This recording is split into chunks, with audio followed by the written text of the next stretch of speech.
Have you been dealing with plantar fasciitis pain for months and months?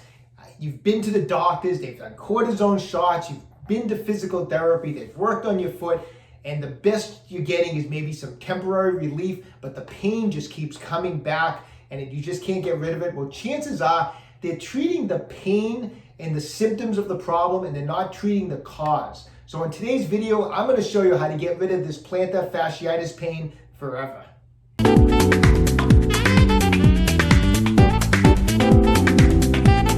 I am Dr. Joe DeMarco, chiropractor and owner of OcraMed Health. You know, plantar fasciitis pain can be quite debilitating. If you've ever had it, you know exactly what I'm talking about.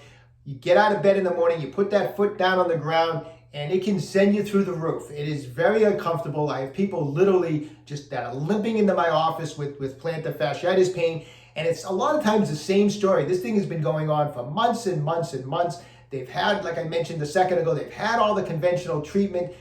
And a lot of times, the reason this thing isn't going away, as I mentioned, is that a lot of the conventional treatments are just targeting the area of pain in the area of symptoms and not addressing the actual cause of the problem. So in today's video, I'm going to show you the different causes of plantar fasciitis. Maybe one of these things is what's causing your plantar fasciitis. Maybe it's two or three in a combination that's causing your plantar fasciitis, but we're going to go over that. And then I'm going to show you exactly what you need to do to get rid of it, okay? Before we get into today's material though, if you haven't done so already, take a second right now, subscribe to my channel, OcraMed Health on YouTube, click that little bell notification. It notifies you every time we upload a new video. And at the end of today's video, if you found the information on plantar fasciitis helpful, I'd appreciate a thumbs up. So let's just go over some basic information about the plantar fascia and plantar fasciitis so you have an understanding of what's going on here. And I'm going to keep this very simple anatomically, okay? But the plantar fascia is located at the bottom of the foot, and it basically helps support the arch. And if you look at it as just like this resistance band at the bottom of your foot, the plantar fascia attaches to the calcaneus or heel bone by a tendon attachment. And when you take a step, there's a certain amount of elasticity to that plantar fascia. There's a certain amount of stretch to that plantar fascia, and when that's happening, all is good in the world, okay? However, people will build up adhesion or scar tissue on that plantar fascia, as we're representing by like these knots in this band. And now, when you're taking a step, there's less elasticity or maybe no elasticity in this plantar fascia. And what's going to happen when there's no elasticity in the plantar fascia? You're going to get pulling and tugging on the tendon. And I'll let you know a little secret. Tendons do not like to be tugged on. And when that happens, you get inflammation in those tendons. And that's why most people's plantar fascia pain is in the heel region, not actually on the plantar fascia. It's usually in the heel, and it's usually on the inside of the heel where there's a tendon attachment there. And that's where most people experience the discomfort. And it's because of the fact that there's no elasticity or lack of elasticity because of the scar tissue in the plantar fascia. So why is that happening to you and not happening to your friend or to another family member? Why are you experiencing this and not someone else, okay? That's what we're going to go over today. I'm going to show you the causes that create this scar tissue, and then we're going to talk about what you can do to fix it right now. First cause of plantar fasciitis that we're going to go over, tight calf muscles. So 80 to 90% of the patients that come into my office with plantar fasciitis, I check the calves on the side of involvement, very, very tight, restricted calf muscles. Why is that an issue? The two main calf muscles, the gastrocnemius, the larger muscle, and then the soleus, which is the smaller, flatter muscle that's underneath, both come down, form into the Achilles tendon. The Achilles tendon attaches into the calcaneus. What happens when those calf muscles are tight? Well, a lot of people don't realize that calcaneus is a movable bone. Like people think that the heel bone is just some solid structure in there, but it's not. It forms a couple joints. It forms the proximal intertarsal joint. It forms what's known as the talocalcaneal joint. So do you need to know the names of those two joints? I don't even know why I mentioned them, but anyway, suffice to say that calcaneus is a movable structure, and it needs to be moving for proper mechanics. However, when those calf muscles are tight, since the Achilles attaches into the calcaneus, it will restrict normal motion of those two joints. And when that happens and we walk and we move, it will translate, that lack of motion of the calcaneus will translate stress into the plantar fascia. And when you translate stress into an area, it puts more wear and tear in there, and that's going to create micro traumas, which is eventually going to result in scar tissue formation in that plantar fascia. So, first thing we need to go over, I'm going to go over with you today, is we need to loosen up the calf on the side of the plantar fasciitis. So let's loosen those calves up. I'm going to do some fascia release work on the calves, and we're going to do some stretches on the calves. Now, everything I show you, you can probably manage with just your hands or the knuckles of your hands. However, it does help to have some fascia release instruments to use. I'm going to be demonstrating this stuff with a Tai Chi Max ball from OcraMed Health. The spikes on this ball will be able to get into that older, deeper scar tissue in the calves that you probably won't get to with your knuckles or with a smooth lacrosse ball, okay? So anyways, like I said, if you don't have something like this, you can manage, you can do what I'm going to demonstrate with your hand. But take the massage ball and get the calf from the lower part, because we're going to work our way up, as much weight as you can handle on the ball, and just spend 30 or 60 seconds in all different directions, kind of digging at the tissue, moving into different spots, 60 to 90 seconds. If you find a particular really tight knot, spend a longer period of time. But run it all the way up and down the calf in different areas, inside, outside. Then come all the way back to the beginning. And this time have the toe pointed as you put the calf down on the ball, and just hold firm pressure down on the ball, and 8 to 10 times flex the foot back as far as you can. So this is more like a pin and stretch technique, where the muscle is shortened and then you lengthen it. And what it's doing is it'll help kind of pull apart any adhesions 8 to 10 times, move it into different spots, and repeat. Now, don't forget, now there's some tissue around. A lot of times you can have some adhesion right around the Achilles, and that Achilles needs to be gliding smoothly. And a lot of times it gets caught up in adhesion and it restricts the gliding of the Achilles. So we want to kind of dig that out a little bit too. So this is a regular size Tai Chi ball. It's much smaller. I can get it along the Achilles on the inside, and then of course along the outside. And I'll just spend a little time kind of digging at each side of the Achilles with this ball. And I'll also do a little bit of that pin and stretch technique where I'll just hold the ball alongside the Achilles with the toe pointed, and I'll just flex it back and forth like that. And then of course do the other side to free up that Achilles tendon. Now, another technique you can use if you happen to have a fascia release tool, like this is the FF5 from OcraMed Health. These come in handy also. There's a dull edge to it. Adhesions have a rougher texture than normal muscle tissue, normal fascia.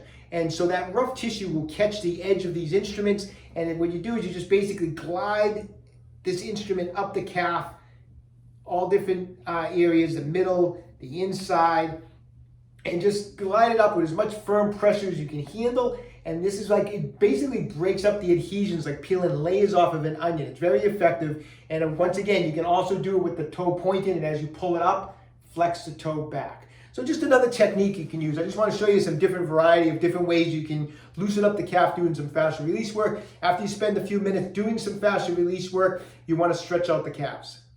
Okay, so we're going to do some stretching on the calves. We want to hit some angles instead of just always stretching the calves like just kind of forward. So I'm going to show you just some ways to hit some the calf muscles from some different angles, okay? So traditional kind of wall stretch. If I'm stretching the right calf, have that heel on the ground. Don't let the heel come up. Lean into the wall, and we're going to stretch forward as far as you can for that calf, and you're going to hold it for 30 seconds.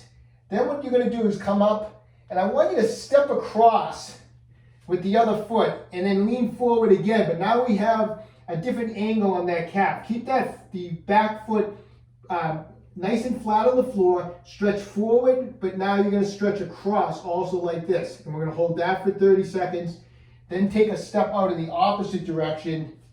And again, keep the heel down, keep the foot flat, and stretch forward but off to the opposite side like that.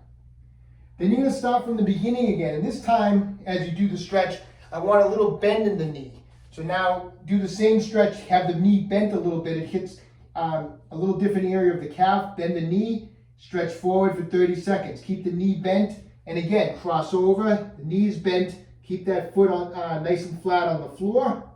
Hold for 30 seconds. Step the opposite direction. Keep that knee slightly bent, and stretch forward and off to the other side. So we're going to be hitting from different angles. and you're going to run through the 3 stretches. The first time you run through it, the knee is straight. The second time, you bend the knee. Okay, next possible cause of your plantar fasciitis pain, shoe wear. Now, the good thing about improper shoe wear is we can change it. So it's a quick fix, you know? Unlike a calf muscle that we have to do all this fascia release work and all this stretching, the shoe wear, we can make changes. Now, why could the shoe wear be giving you a problem? Well, first off, the running shoes these days, the sneakers these days, they have a lot of similarities, and let's just go over a few. One is they're over supported. You know, an arch is a very strong structure actually, and pushing up into an arch actually weakens that structure. So that over support is usually not a good thing for the arch. The other thing is most running shoes or sneakers these days, the heel is built up, and if you look at it from the side, the toe area is actually up like this. Those sneakers that you're wearing put your foot in a position just like this, which is going to put stress on that plantar fascia. I don't know why they designed these things like that, but that's the elevated toe box, and the toes are up like that, putting stress through here. However, the biggest problem I have with today's sneakers, and it's in just pretty much all shoes, is that they all end in a narrow toe box. I don't know why they designed these things like this, but if you look at a pair of running shoes or any type of shoe, the toe box at the end tends to get more and more narrow. And that is a big problem. And I see it all the time. I have people take off their shoes to work on their plantar fascia and things like that. And I can't tell you how many patients that have bunions from the toe, the big toe being squeezed over, and they have these bunions developing. Some are incredibly large. I mean, it's scary. And it's all from that compression of the feet. And why does that have a problem when it comes to plantar fasciitis? Well, when the toes are squeezed together in some of these tight shoes or running shoes where the toe box is more narrow, having that big toe pulled over will put stress in what's known as the abductor hallucis muscle. It'll keep it tightened. And that muscle can actually entrap the lateral plantar artery, which is the blood supply for the plantar fascia. So now, because your big toe is squeezed over, you're restricting the blood supply for the plantar fascia. And of course, that's a bad thing. It's going to contribute to scar tissue and even deadening of the tissue if it's severe enough. So that is why your shoe wear could be a major problem. And that's why it's funny, like I'm always wearing these like big barefoot type of shoes that people make fun of in my office. My patients see them. They're always asking me about what I'm wearing because I wear, this is just a barefoot type of style shoe. Notice how large the toe box is on these shoes that I wear. They're huge, right? They almost look funny, but it keeps my toes. I feel like I'm barefoot all the time. There's no pressure whatsoever on my big toe or any of my toes. Also, these type of barefoot models, there's no support in there, and there's actually nothing in here. It's very flimsy. I run in these things. I wear them at the office. It's super comfortable. Now, it might take some getting used to, but this type of a shoe a lot of times can be excellent if you have chronic plantar fasciitis. It's going to take the pressure off that big toe, so it won't interfere with the blood supply into the plantar fascia. It's going to take that pressure from the buildup of that support into your arch. There's no elevated heel and elevated toe. This thing is, there's really nothing really to it support-wise, and it's excellent. So shoe wear, if you haven't been able to solve your plantar fasciitis problem, I would recommend switching up your traditional running shoe, your traditional sneakers, and do a search and try to find a nice barefoot model type of shoe that's comfortable for you. Like I said, it might take a little time to get used to, but it will certainly help your plantar fasciitis. Okay, and one final thing we need to do for our plantar fasciitis, we talked about this in the beginning of the video, that there is going to be a lot of times fascial adhesion and scar tissue in the plantar fascia, and although there's all these other things that could be causing it, we still want to get rid of the scar tissue that we did develop in here. So take a spiky massage ball, you can stand on it or you can just sit down with it and just kind of self-massage different directions, back and forth, side to side, all along that plantar fascia. It's a good way to break up the adhesions. It's going to stimulate a lot of blood flow. We talked about how we can have some blood flow issues in there. So it's going to help stimulate the blood flow and go back and forth. Then you can do kind of a pin and stretch technique, kind of flex the toes all forward, push the ball into the plantar fascia, pull towards the heel to trap the tissue. So push in and pull down towards the heel, and then extend those toes as far out as you can, 8 to 10 times. Get into another spot, push in, pull towards the heel, have those toes flexed, and again, extend them out like this. You can also do this from a standing position, have the toes flexed down, step on the ball, and just extend the toes out like that. You can also do it from a standing position if you want. You can get in on the plantar fascia with that FF5 again, drag it along the bottom of the foot like that. Just drag that edge, break up any adhesion that you feel underneath there, you'll feel some rough material under there. That's usually the adhesion. And you can do it with the toes flexed, and as you drag it, again, you can extend the toes up, flex them, drag it, and extend the toes up. And that's another way to kind of get in there and break up that adhesion. Once you've done that, you can do a little stretch by just get on your toes like this, and then just kind of try to sit back and let that the bottom of the foot stretch out in this position like that. Hold it for about 30 seconds and do that 3 times. So a little fascia release and some stretching on the plantar fascia, of course, is also important to help resolve this problem. Okay, so there you have it. I know it was a little bit of a long video. I mean, it was one of those complete guides to plantar fasciitis.